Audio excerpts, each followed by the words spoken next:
Ya, jadi kalau dibiarkan gitu ya, orang korupsi dan lain sebagainya tanpa ada sanksi yang mempermalukan dirinya, ini akan menjadi contoh pada orang-orang yang lain bahwa ternyata jadi koruptor itu enak.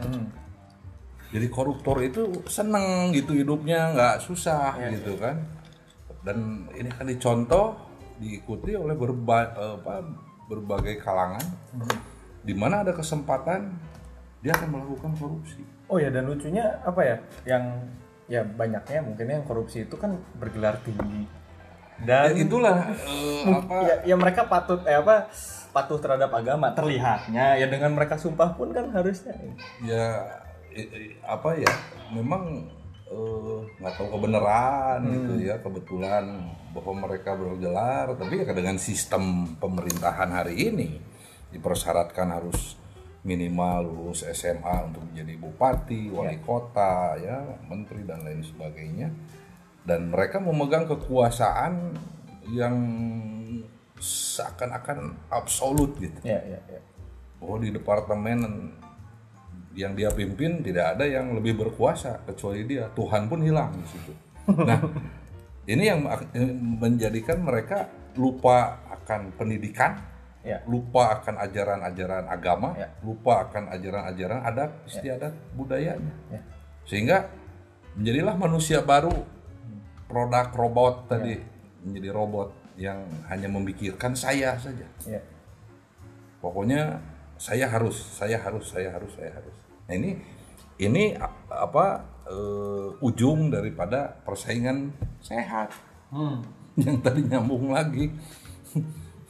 Karena persaingan ini yang mengakibatkan saya harus jadi juara gitu. Saya harus paling kaya, harus jadi paling pinter, paling berpuasa, paling beragama, paling ter. Sementara orang tua kita dulu tidak ada kesebut juga nggak mau, kesebut pinter aja nggak mau, kesebut kaya malu kalau ada orang lain melihat hartanya. Hari ini terbalik, pengen dilihat semua. Ini bukan budaya bangsa Indonesia.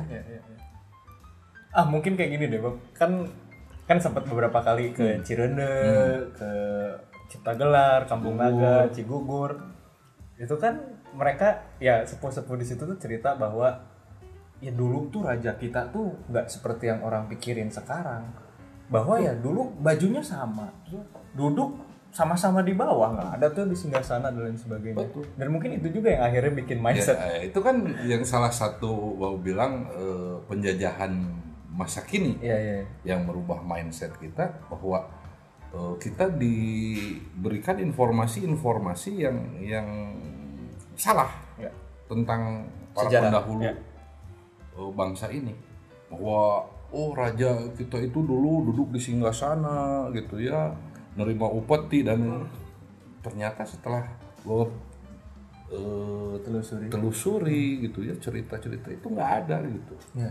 Bahwa para leluhur kita sebagai raja dan lain sebagainya sangat menghargai rakyatnya.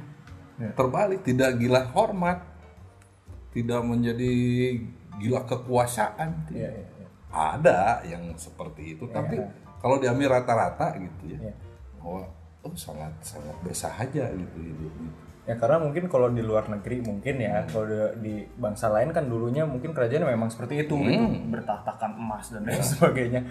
Dan akhirnya diadopsi sama orang kita dan memperkirakan dulu mungkin gitu ya, di kita juga gitu. Sama seperti itu. Jadi ya kan hidupnya jadi dalam lamunan akhirnya. Bangsa ini hidup dasarnya lamunan, bukan contoh amanat jadinya. Ini yang akan berbahaya gitu. Kita diberikan informasi yang tidak pas, yang tidak benar gitu. Dan memang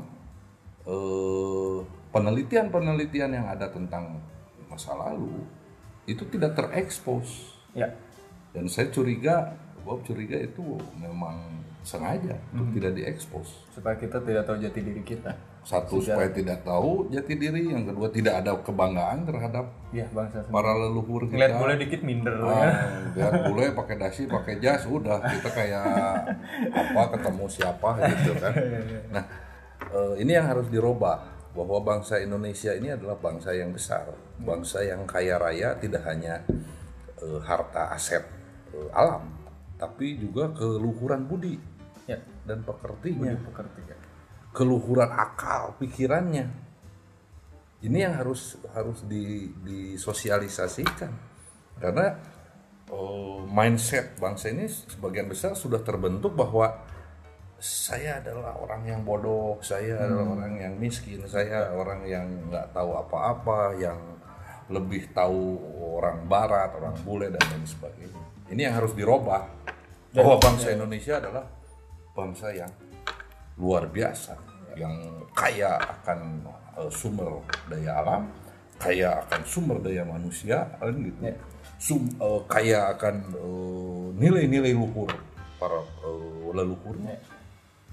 Ini yang harus dibangkitkan, sehingga tidak usah repot Pak Presiden berbicara mencari jati diri, membentuk jati diri dan lain sebagainya, akan terbentuk dengan sendirinya jati diri ini. Kalau kembali kepada amanat dan contoh yang sudah diberikan oleh para leluhur dan pendahulu kita.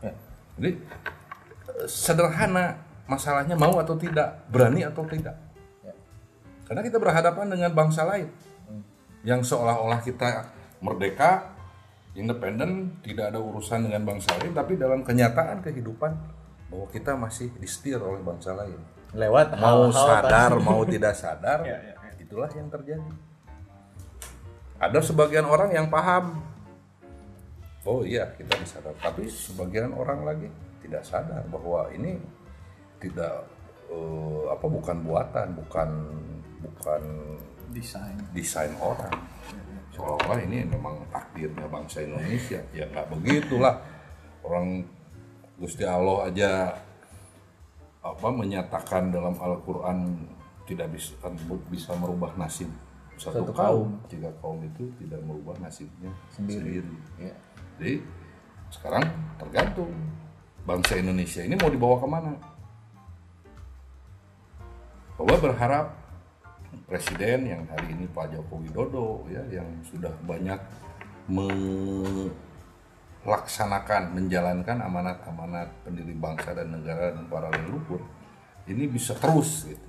Apalagi 5 tahun ini sudah tidak ada beban karena tidak akan terpilih lagi di tahun 2024 karena peraturannya seperti itu.